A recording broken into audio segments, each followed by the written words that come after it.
Jesus explains the testimony of John the Baptist, the nature of God, and the fall of man.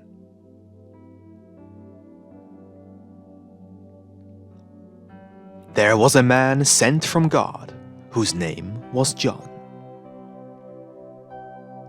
Jesus says, "This man, who preached repentance at the Jordan and baptized the converted with water, was called John. Within this man dwelt the spirit of the prophet Elijah, the same angel spirit who defeated Lucifer at the beginning of everything, and later, upon the familiar mountain, wrestled with Lucifer for the body of Moses, as Michael."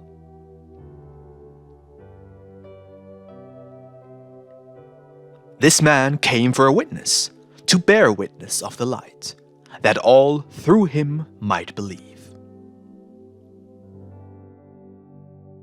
This man descended as both an old and new witness from above, that is, from the primordial light, that he might bear witness to it, to the primordial being of God, who had now taken on the flesh himself, and, in the perfect likeness of the human form, himself as a man, descended to his humans, the men that emerged from him, so he might once again illuminate them within their night, thereby returning them to his primordial light.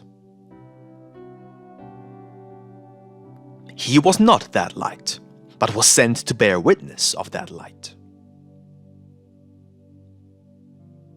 This man was, of course, not the true primordial light itself, and instead, like all other beings, he was merely a piece of it. However, he was granted the privilege of staying bound to the primordial light by virtue of his overwhelming humility. He possessed a steady connection to the primordial light, well aware of the difference between it and his own light, although having gone forth from the primordial light, but not being that light itself, merely an offshoot of it, so he might recognize it and bear true witness of it. And with this understanding, he did just that. With this, he awakened much of the true light within men's hearts, enough to enable them to recognize and understand, though only faintly initially, but ever more clearly as time passed, that the primordial light, now clothed in the flesh, is nonetheless the same that granted all beings and men their independent existence, which they may keep for all eternity, if they so desire. That was the true light, which gives light to every man coming into the world. Not the witness, but his testimony, and he of whom he bore witness, were the true primordial light, which, since the very beginning, has illuminated and animated all men coming into this world, and continues to animate and illuminate them. Therefore, it says in the 9th verse that the true and proper light is and was the very thing that created all men in their very beginning, destined for a free existence, and now has come to enlighten this existence in abundance, once more shaping it into an image of himself. He was in the world, and the world was made through him, and the world did not know him. It has already been plainly discussed in the 5th verse how this world, that is, benighted men who have gone forth from me, the primordial light, the Word, in their entirety, could fail to recognize me, despite all the forerunners and heralds of my arrival.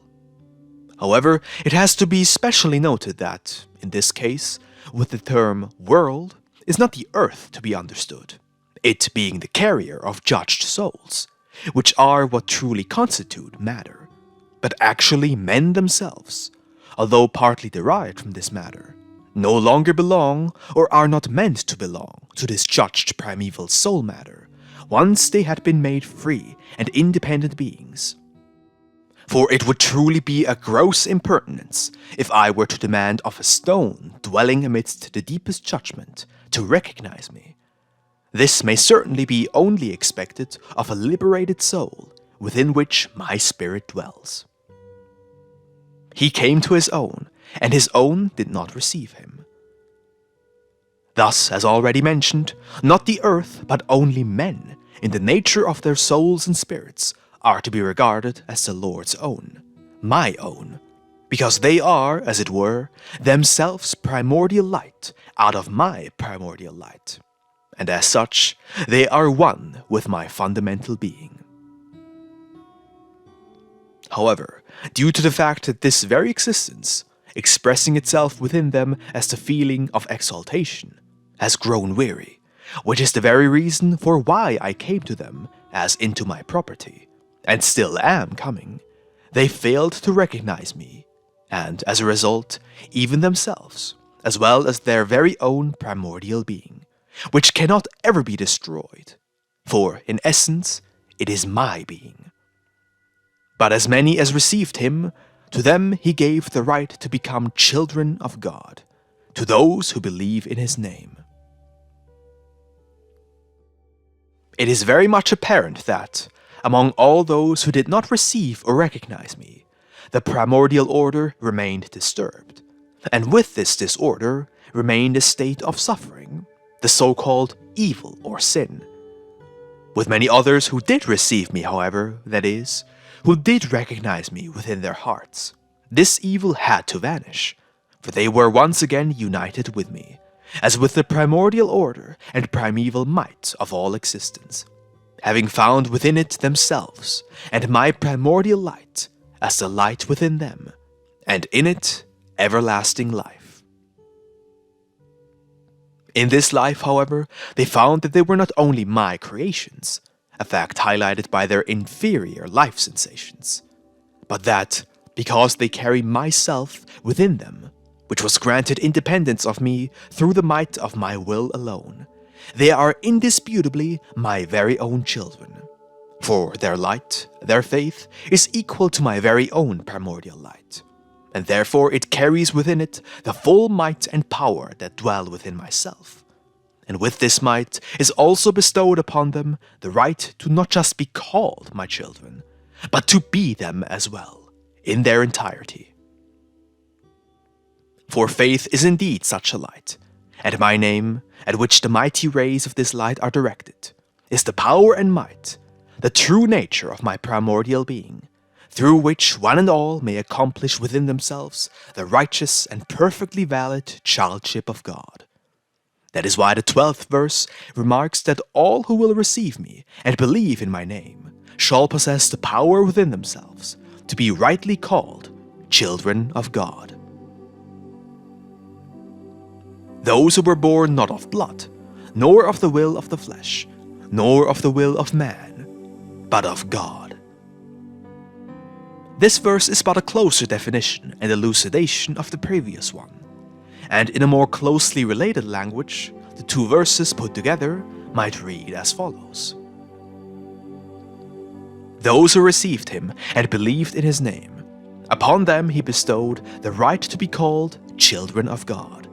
Those who were not born of the blood, nor of the will of the flesh, desire of the flesh, nor of the will of man, but of God. It goes without saying that with this is not meant an initial birth, as flesh from the flesh, but a second birth from the spirit of love for God, and from the truth of the living faith in the living name of God. He who is called Jesus Jehovah, Lord of hosts. This second birth is aptly defined as the rebirth of the Spirit through the baptism from the heavens. The baptism from the heavens is the complete transition of the spirit and the soul, including all their desires, into the living spirit of love for God, and the love within God himself.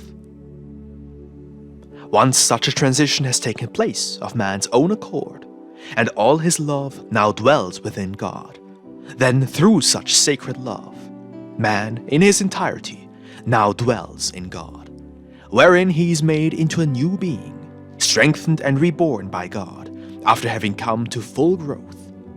Only after this second birth, preceded by neither the desire of the flesh nor man's procreative will, has man become a true child of God, a feat achieved through God's grace, a free might of God's love within the hearts of men. This grace is the very pull of God within the spirit of man, through which he is drawn by the Father to the Son, that is, to the divine primordial light, the righteous, mighty, living wisdom of God. To be continued.